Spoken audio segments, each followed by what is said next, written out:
Let me tell a story of a time now lost to history, a period of unrest upon our streets. In Porth and Ponty, Tonapandi too, tomato sauce like blood ran thick, and a young boy sat crying while his mother fought the law. You've heard of the Tonapandi riots, when Churchill sent the army against the people. Well, let me tell you of another time, of greed, anger and loss, and those who lived through it still bear the scars so deep. A terrible time that saw villages torn asunder and supermarkets plundered. I was there, you know, I fought on their front line, and I will never forget those dreadful baked bean wars.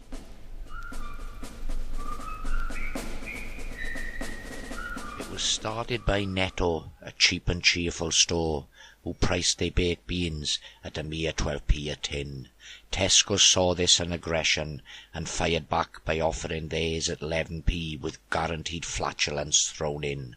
So Asda joined the fight. 10p a tin come in, you'd be off your trolley to go anywhere else. Summerfield and Quicksave were having none of it, and struck back with 9p and 8p respectively. Lipton's, Carve or Morrison's, they all joined the fight. And then at Mission Control in Western Supermare, a small previously insignificant store called Sanders sold theirs for just 3p. The shoppers flocked to stores, and soon the shelves were bare. It was then the trouble started that left us fighting in the aisles.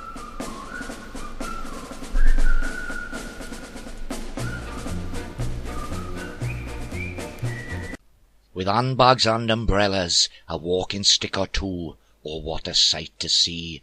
Neighbour against neighbour, son pitted against father. It was a civil war. In Ponty a store detective was pinned against a wall, punched and poked and prodded by the women from the local institute. In Asda Mrs. Elkins struck poor Miss Jones down, and Bobby Bishop took a blow from a woman brandishing a leg of lamb. But of all the shameful sights I saw, and there were many more, one that sticks in my mind happened in Quicksave, when a woman in a hairnet pushed away a pensioner's walking frame to get at that last tin of budget beans. The pensioner went sprawling onto the polished floor, but none stopped to help him, and there was worse to come. Someone shouted, "There's beans to be had at the co-op," and that pensioner was forgotten, as bean creased feet trampled over him. People rushed towards the co-op, and the tins that were now 1p. Something had to be done.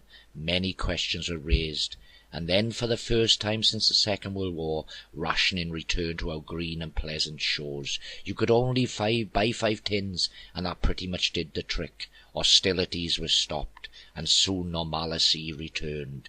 But there was a putrid aftermath. It hung still in the air. For all those beans that had been consumed, there had to be a kickback, a blowback some would say.